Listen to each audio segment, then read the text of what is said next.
It's the final day of the NBA season. Let's look at streaming. Who is going to be our Kenny Lofton Jr., Michael Bolton? Thanks, Josh. It's Michael Bolton here, and it's time for another episode of the Locked On Fantasy Basketball Podcast. Let's get to it. Let's get to it, indeed. You are Locked On Fantasy, your daily NBA fantasy podcast. Part of the Locked On Podcast Network, your team every day. Hello and welcome to the Locked On Fantasy Basketball Podcast, brought to you by Basketball Monster. My name is Josh Lloyd, and we are forms. Am I a middle-aged white guy on the inside too? Or inside, could I be an Asian girl?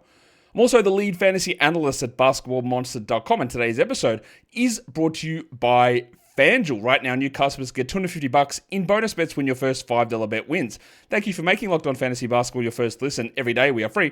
We are available on all platforms, and go ahead and jump over to lockedondaily.com and sign up.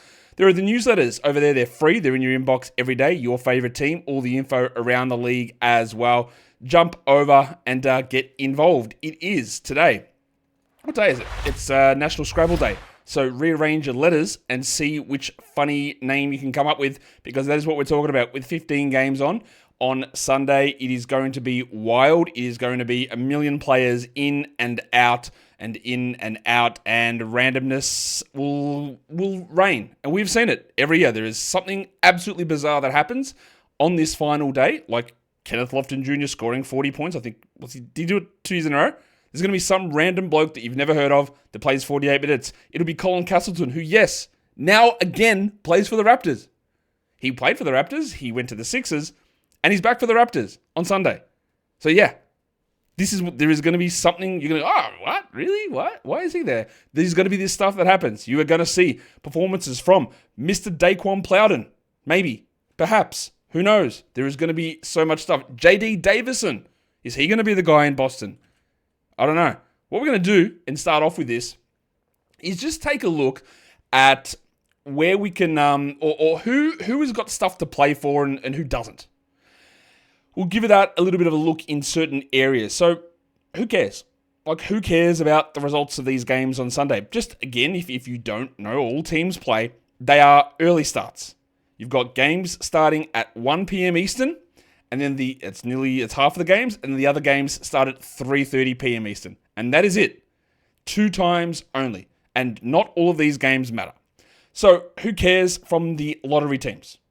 The Wizards and the Jazz. Most of the lottery order is decided. The Wizards and the Jazz are both on 17 wins. They both want to lose, because in case the other one wins, they want outright possession of that number 1 slot. And yes, they do have the same odds for the pick number 1. They do. But what they want is the floor value. And if they finish in a tie, they still have the same odds of that number 1 pick and top 4 pick.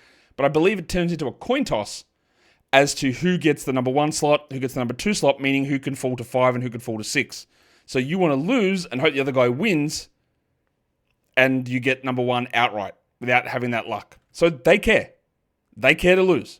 The Trailblazers also care to lose, because currently, out of the lottery teams, they are the only ones with a chance that can move.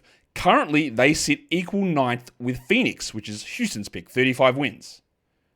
And if you move yourselves into 9th outright versus being 10th outright, so if they win and Phoenix loses, they'll be 10th, which is not great for their odds. It lessens the opportunity.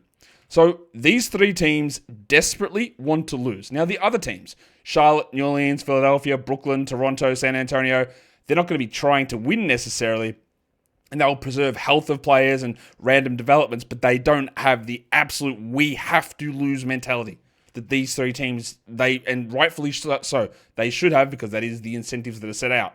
What about these teams? Because these are both play-in teams. The Miami Heat and the Chicago Bulls, they need to lose as well. They want to lose. Why? Because when you are in the position that you're in, and Miami's 136 and Chicago's 137, if you happen to not make the playoffs, so they're locked in the play-in. If you happen to not make the playoffs, you go back into the lottery. And with Miami on 36, if Portland gets to 36 or Phoenix gets to 36, well, Yeah, their odds change. If they get to 37 and Chicago loses, if Miami wins the game and Chicago loses, then they're both on 37. So their odds are different. So Chicago doesn't want to win and put themselves out of a chance of being equal with Miami in 11th instead of being outright 12th. Because in the Eastern Conference, every position, 1 through 10, is settled. Nothing can change. 1, 2, 3, 4, 5, 6, 7, 8, 9, 10. That's all set, right? Nothing changes in the top 10 in the Eastern Conference. Every single position in the East is settled. Nobody can move in the 1 through 15 in the East. The only difference is Washington versus Utah for that number 1 overall in the league for the lottery. So Miami and Chicago, and they play in the play-in, so they've got the early game, same as Atlanta and Orlando, who've got absolutely nothing to play for, but they don't have the incentive to lose, but they have the incentive to sit their guys, Atlanta and Orlando, to get ready for the play-in game. So those teams will not be playing players. In the play-in, these teams want to win. Sacramento and Dallas. Now, they're going to play each other in the 9 and 10. That's settled. They're playing each other in the 9 and 10, Sacramento and Dallas. But, who has home court? It is almost assuredly going to be the Kings. The Kings play against the Suns. Yeah, so that's a relatively easy one for them. Well, it should be. And the Mavericks play against the Grizzlies, who absolutely need to win.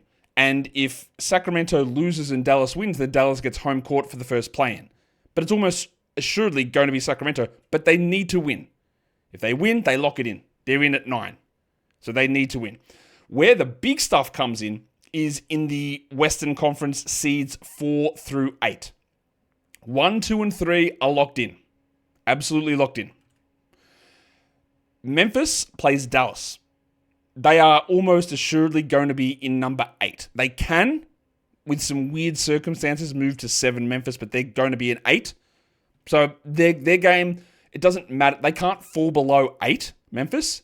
There's an outside shot of moving to 7. So while they do want to win, it's whatever. They're going to be 8, almost definitely. I think they believe they need Minnesota to lose to Utah to move up to 7, which again is just not going to happen. So they are basically locked in 8. So don't be surprised if there's a little bit of easing off there in Memphis. Don't be surprised. Minnesota plays Utah, and they will almost definitely win that game. And that will probably keep them, and if they do win that game, they'll actually probably will likely move up to 6, and they could go higher, because the teams ahead of them is where it becomes interesting, because the Clippers and the Warriors play each other. And they are currently the teams that are in 5 and 6. So Minnesota wins, they go to 48. Golden State loses, 49. Golden State loses, they stay at 48. So Minnesota's in 7. They can pretty much go to 6 in this scenario. But that's where a lot of that stuff comes in. And then Denver plays against Houston, who has nothing to play for. And Denver is almost definitely going to sit in the 4 slot if they win. But you can go to playoffstatus.com and shows you the likelihood of finishing in certain positions. So Denver's got a 36% chance of finishing 4th, 5% chance of finishing 5th, 25% of in 6th, and a 35% chance of being in the play-in. Denver. Okay. The Clippers, 51% chance of being 5, cannot finish 6th under any circumstance, even though they're currently 5th, and 19% chance of being in 7th, and 29% chance of moving to 4th, meaning Denver loses to Houston and the Clippers beat the Warriors. That's how they move to 4th.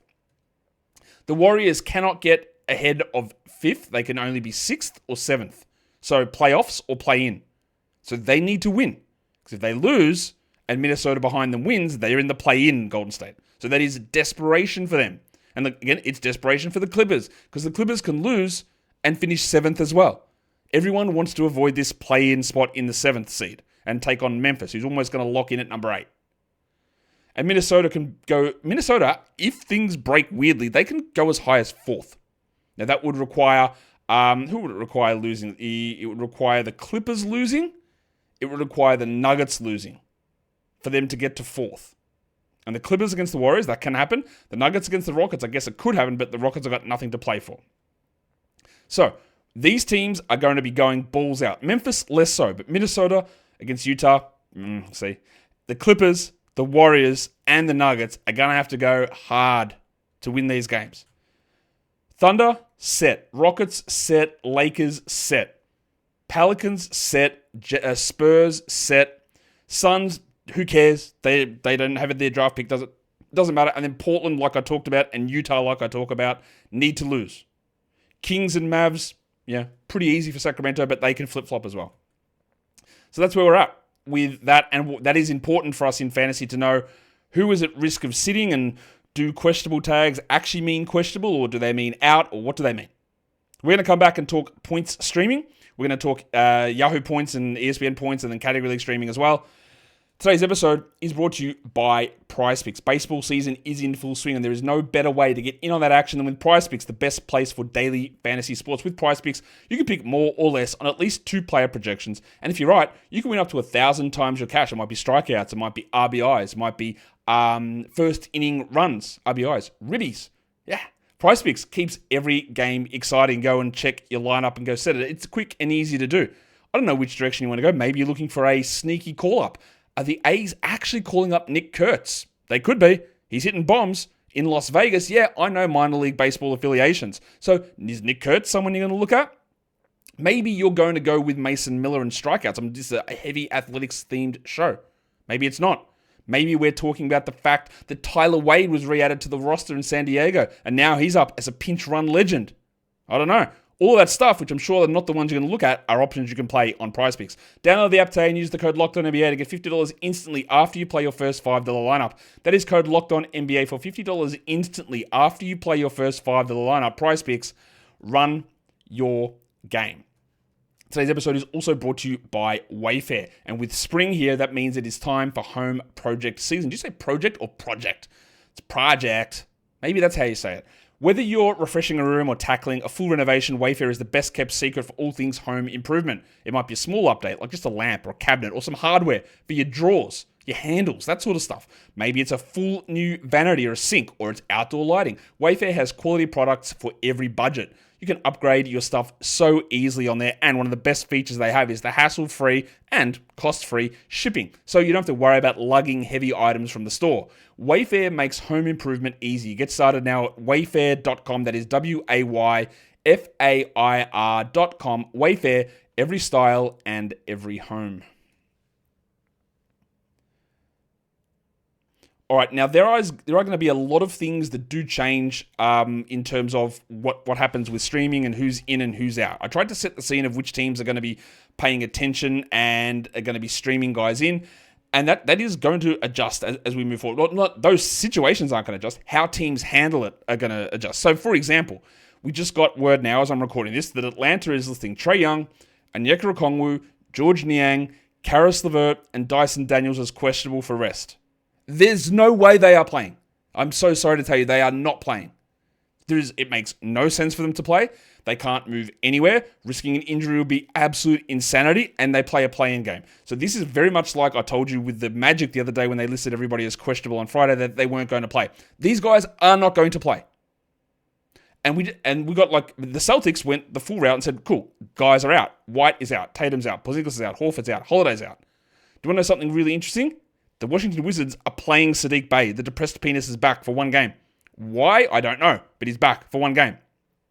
But we are going to have all of these situations. The Knicks are listing Karl Anthony Towns, Jalen Brunson, Josh Hart, OG Anunoby as all questionable. Are they going to play? Almost definitely not. Mikal Bridges is not listed. I'll tell you what he's going to do. Play the entire first quarter and then be done with the game. That is my guess on that one, right? But I don't know that. The Heat are playing no Alec Burks, no Jovic, no Pala Larson, no Wiggins, no Hero, no Adebayo. The Nets have ruled out Cam Johnson and D'Angelo Russell and Day'Ron Sharpe, but they've listed Zaire Williams and Reece Beekman as questionable. Brook Lopez is resting. Bobby Portis is resting. Josh Giddey is out for the Bulls. Banchero and Wagner are questionable. Vooch is not on the injury report. Don't know why he's playing. There is just going to be so much randomness happening all through there. I believe the Lakers are going to sit all their players. I believe the Blazers are going to sit their guys. I believe that the Jazz are going to sit Walker Kessler and Isaiah Collier, but the other guys will play. And Colin Sexton was a DNP CD last game. Cool. I believe in New Orleans that Messi and Olynyk and Bruce Brown and maybe Jose Alvarado are going to be out. I think that the Thunder are going to sit everybody as well. In Toronto, I'd be very, very surprised if Barrett and Pirtle and Quickly played. In the Spurs, they sat Vassell and Johnson last game. No reason for those guys to play. Phoenix, is there any reason at all for Nick Richards or Devin Booker or Bradley Beal to play? Well, there was no reason for them to play on Friday, and Booker and Beal did. I don't think they play Sunday. Denver and Houston. Steven Adams, Dylan Brooks, Tari Eason, Alperen Şengün, Jabari Smith Jr., Jay Sean Tate, Amen Thompson, Fred VanVleet. No official status. Why would they play? Doesn't seem like they are to me.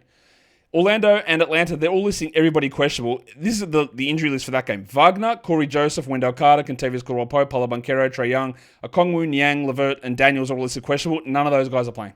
I feel very good in saying they're not playing. We'll find out, though. Justin Edwards, I don't think he's playing for the Sixers. Quentin Grimes, don't think he's playing. Gershon Yabusele, I don't think he's playing. Josh Giddey's already out. What else have we got?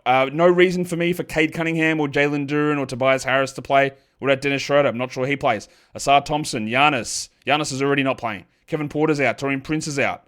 Gary Trent is out. They're all doubtful, but they're out. Doubtful means out. I don't think Mark Williams plays. I don't think Miles Bridges plays. I don't think Nick Smith plays. I don't think Halliburton, Nembhard, Neesmith, Siakam, or Turner play. I don't think that Mobley, Mitchell, Garland play. Hunter and Jerome, not sure. But there is who do you think? Now, this is something, if you are watching, hey, kudos to you guys if you're watching this absolute nonsense that's going on at the moment, right? Who do you think is going to be the guy that plays the 48 minutes? All right, who's going to be that guy? The report here from the Wizards saying, I've seen reports that say Sadiq Bey is out, but the updated injury report indicates he's available. Surely he's not playing, right? What? Surely not. What the hell would that be? Anyway, we'll see. The Raptors have ruled out quickly Barrett and Pirtle, by the way. That is official. They are done, and Barnes is not on the injury report. No idea where he's playing. No idea where he's playing. But there's no Dick, there's no Roden, there's no Jacoby Walter, and there's no, of course, Brandon Ingram. Just all this stuff just keeps coming through. Who's your guy that's going to play 48 minutes? I think a sneaky bet is going to be Luke Travers in Cleveland, or Daquan Tomlin is another interesting one. Tom Thibodeau refuses to play Paco Mdedio even though guys are out, but maybe it's him. What about old mate Quentin Jackson? Not Quentin Johnson. Quentin Jackson. Is it Jackson? Now I'm confusing myself. In Indiana. There's going to be nonsense all over the place. So I'm trying my best to give you names. These are Yahoo Points League options. Jeff Doughton in Philadelphia cannot play. Now, unless they convert his contract, which they haven't, but he's done with games. It's over for him. So, yeah, he was great 2 games ago. Then on Friday, he had, 2 points? So his days are numbered. That sounds like I'm going to murder him. I'm not. He just can't play anymore due to two-way contract stuff. Alex Reese, his days are over as well. He can't play any more games. That's all cooked. They might have 7 guys available, Philadelphia. Jared Butler. Cam Whitmore. This is working under the assumption the Rockets don't risk anybody on him in a meaningless game Sunday, so Whitmore's there. John Mobo. Yes, Colin Castleton is there now. And he will be the backup center because they're not going to play Chris Boucher. So Mobo I like. What about the night watchman, Mohamed Ayuge? Because he was great in the last game. He started at power forward. He played backup center minutes. And all of those guys that I mentioned in Atlanta are not going to play. So you're going to get 35 minutes of Gay. And so for some of us, 35 minutes of Gay is probably all we need on a Sunday. Also watch for the Trojan, Domi Barlow, in that spot. Jaime Jaquez, you know me, big Jaquez guy, huge future star potential is how I view him, but that doesn't matter about what I view him long term because they are sitting Wiggins and Hero and Adebayo and Jovic and Larson and Burks. So you're going to get Jaime Jaquez. You're going to get Terry Rozier. And you know who a sneaky one is there that I don't have on this list? Josh Christopher. Yeah, remember him? Josh Christopher. And I'm going to put Tristan Vukcevic on this list as well. I think they'll play Alex Sarr, but they'll keep his minutes somewhat limited. JT Thor, the god of hammers, is questionable again with a knee issue. I don't know whether the depressed penis plays or not. I've got no idea. I think they'll keep Keyshawn George in the low 20s. But I do think the Vukcevic, who played 26 minutes last game, is going to do enough to be useful. And we've seen that with him, how good he can be in those minutes. For ESPN points, it's a similar list of names. We're going to Butler, Whitmore. Scotty Pippen does get a bump there. And again, this team needs to win the game, although they probably locked in at number 8. Interestingly, they DMP'd Luke Kennard 2 games ago, then played 24 minutes in the last one, but Pippen's minutes were unaffected. And this is with Jalen Wells out. Vince Williams starts but doesn't play. It's Pippen and Morant basically as the backcourt, so I expect another 30 out of Scott. You've got the night watchman, Mohamed Gay. You've got Johnny Mobo. And then you've got Tristan Vukcevic on that list as well. This is going to be such a crazy day. We're going to come back and talk Category League streaming also. Today's episode, though, it is brought to you by FanDuel. The NBA playoffs, they are almost here. You can taste it. We know a lot of the matchups. I'm going to come in and do... Actually went through and looked at all of the over-unders are actually settled for the season. And I'll come in and show you my results of those in a show next week. But I went through it, and there were some interesting ones and some terrible ones. Obviously, I'll give you a spoiler. Dallas and Phoenix overs, not very good. Not very good. The NBA playoffs are here, and FanDuel is giving new customers an incredible way to get in on that action. So now, if you are a new customer, when you join FanDuel and you place your first $5 bet, you get $250 in bonus bets if that first $5 bet wins. It's so easy to do, whether it's player props or just straight up totals, sides, spreads, whatever it is you're looking at. You can do all of that with FanDuel, and when that first $5 bet wins, well, you get the $250 in bonus bets. You can also get some live betting action and combine live player props into a same-game parlay for a chance to win big. Don't miss out. Head to FanDuel.com and claim your $250 in bonus bets today. All right, it's always funny to me, like, you know, I am enmeshed, obviously, in American sports. My job is covering the NBA, but then you hear something that's in Australia, an ad for like some sort of betting thing or someone talking about it, and parlays are not a word that we use here. It's called multis. Yeah, who's in your multi? All right, multi. That's what we call it, a multi. Same game multi. And you have those ads, and that guy's always got that voice. Get around your same game multi. Anyway, I think I might have just quietly lost my mind. Maybe it's not that quiet, actually. Should we talk about more streaming this time for category leagues? Understanding again that this is going to be crazy. When you're looking at who do you drop or who do you add or who do you consider to play, remember of the teams that care. Because even if one of your guys is listed questionable and then they're ruled in, that doesn't mean they play. It doesn't mean they play a full game. It means none of that. So look for players that you look for. Hey, is Justin Champagnie going to play minutes? Probably. The Wizards want to lose, but he'll probably play minutes. Do you have Michael Porter Jr. in your lineup? Then you're going to be going all right, I think. Because the Nuggets need to win. Like, for example, in my Locked On Fantasy Basketball Bowl Roto League, I've got 7 of the 10 spots with games available for me to play. So the guys that I'm playing, James Harden, the Clippers need to win. I've got Davion Mitchell, who's in one of those lineups. I've got Alex Sarr, I think he's going to play. I've got, is that roster right? No, that's the wrong roster. Let me have a look. Now, here's what I've got. I've got James Harden. I've got Antonio Reeves. I've got Keon Brooks. I've got Drew Timme. I do have Alex Sarr. I've got Michael Porter and Justin Champagnie. On my bench, Kevin Porter, Austin Reeves. They're not going to play. Shaedon Sharpe. Tamani Kamara, Tobias Harris, Nick Vucevic, who is going to play. So maybe I do slot Vuce in there over, say, Alex Sarr. But why would Vuce play any big minutes? Wouldn't make any sense. So I'm going with guys like, I know Harden's going to play. Reeves and Brooks, I know are going to play in New Orleans. Drew Timme, I know Claxton's off the injury report, but it doesn't matter. Timmy's playing 1 million minutes. Sarah's going to play 25 or so. Porter's going to play 40. And Justin Champagnie's going to play good minutes. I could throw Davion in there, but they've got nothing to play for. I could throw Austin Reeves in there. No, don't think he's playing. I could throw Tamani Kamara in there. No guarantee he plays big minutes. I don't think Tobias Harris does anything. I don't think Vuce does anything. I've got Jaylen Brown, Isaiah Hartenstein as well. No reason for me to play those guys. So that's the sort of decisions that I'm making with our team. So when we're streaming in for points, again, maybe the Rockets decide they're playing all their guys again. I don't know why they would, but maybe they do. Therefore, Cam Whitmore will be useless. He might be useless anyway, but he was very good on Friday, so I like him for points. Jared Butler. There's no Jeff Doughton. So Butler's there. Lonnie Walker, Ricky Council, yeah. Because Philadelphia, by my count, is going to have 7 players and one of them is going to be Kyle Lowry. Now, they could easily cut Alex Reese and bring someone in for one day to fulfill that 8-player list they need. Or they can have Quentin Grimes listed active and sit on the bench and not play. Or Yabusele or whoever they want to do it with. But they are going to concentrate the minutes into 6 or 7 players is my guess. I've got Vukcevic there for scoring and then Keon Brooks Jr. in New Orleans. But you could easily just throw Antonio Reeves into that spot if you wanted to. For 3-pointers, Jamison Battle, low-key, he is like Toronto's Sam Merrill. He's like Toronto's Sam Hauser. He's like Toronto's Big Boom AJ Green. All he does is shoot threes. So you're going to get 3 or 4 of them there.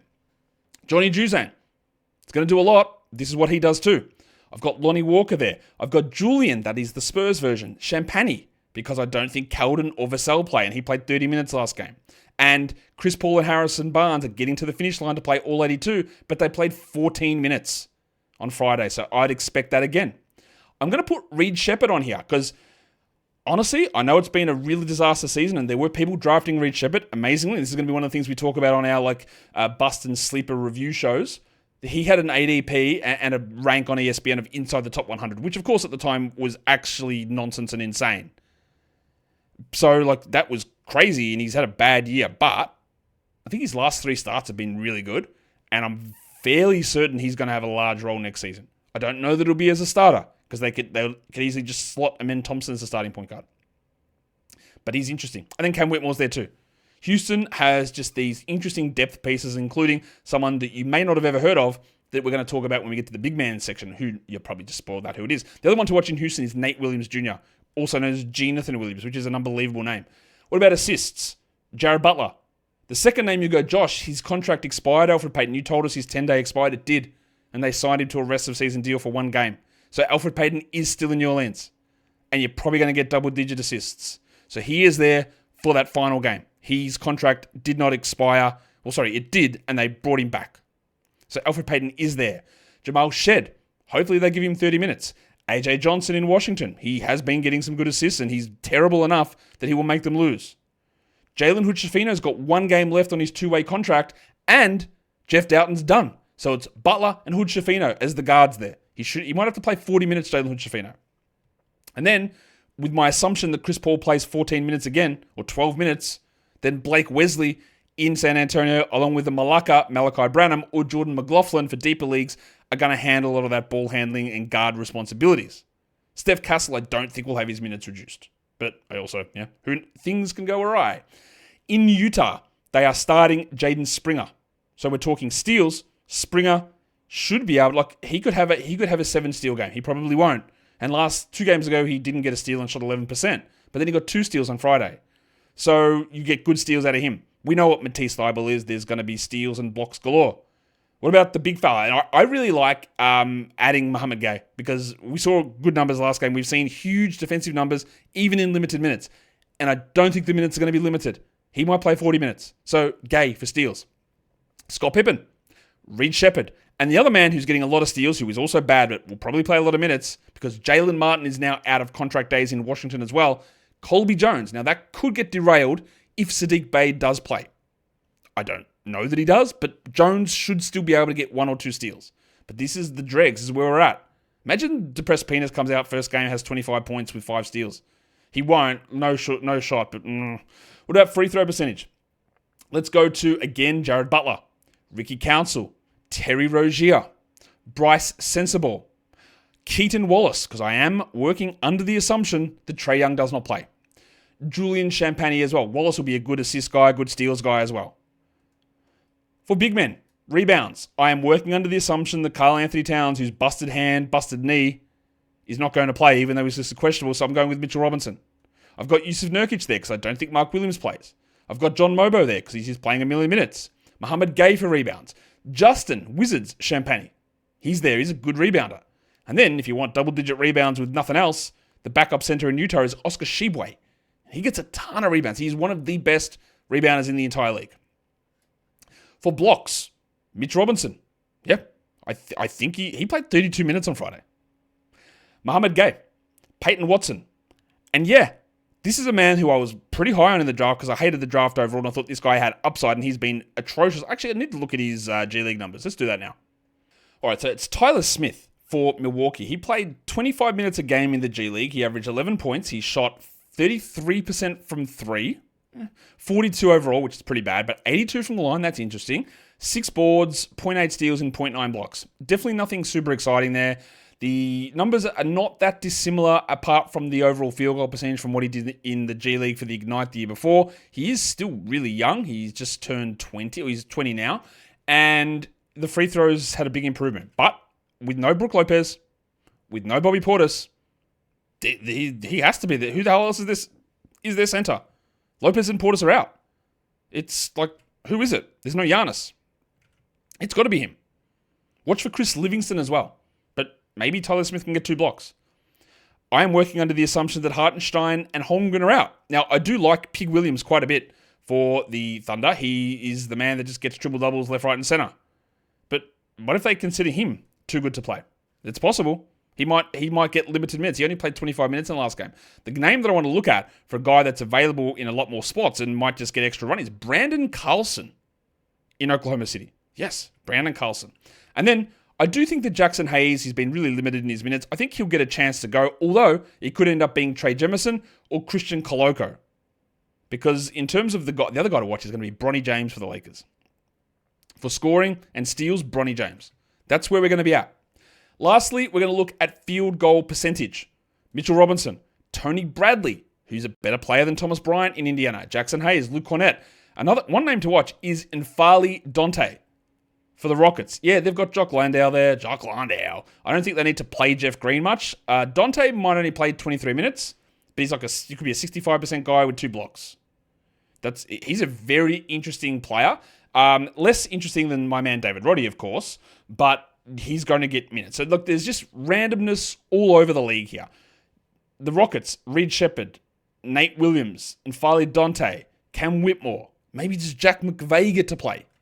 Yeah, he's a real player. McVay, Jack Jumper's legend. So much weirdness is going to happen. And that is the end. That is the end of my regular season NBA coverage. Tomorrow, I am taking off. I will not be recording a show tomorrow. I will not be doing a recap show of Sunday. Absolutely no way. And then on the schedule for the week after that, we are doing NBA playoff predictions. We are doing my NBA award ballots for real awards and fantasy awards. I am doing a review of my season total over-unders. I am reviewing sleepers and busts, which ones that I nailed, which ones that I got wrong, based on Yahoo ranks and ESPN ranks / ADPs. Where was I right? Where was I wrong? We're going to go through all of that over the next week. And then we're going to do other stuff like checking out who produced in the fantasy playoffs. We're going to have some social-only content as well. So pay attention to all of that stuff. But again, mainly just a big thanks to everybody who is here and has been here all the way through. Those of you who are still keeping the subscriptions going, I hope that you are. It doesn't cost you anything, just keep subscribing. And we're going to have a lot of interesting, entertaining content, which I believe will give you big advantages for fantasy and just as your general enjoyment of watching the NBA next season. I don't know what I will do regarding the actual playoffs. I'm definitely not going to do it like, here's a full box score, let's break everything down. But what I might do, I don't know, because there's going to be a period as well where I'm heading overseas. I'm heading over to Africa actually for a week. So there'll be stuff that I am pre-recording, so I won't be able to do, hey, here's what happened last night in the NBA. So you'll see some shows with some playoff stuff, but there'll be others that is pre-recorded because I've got to get it done while I'm away. I think that's enough. You don't need to know any more than that. Guys, we are done here. Thank you again so much for listening, for watching, for interacting, and for making me a part of your lives through the NBA season and hopefully through the NBA off-season into preseason. Guys, we are done here. Thank you so much for listening, everyone. See ya.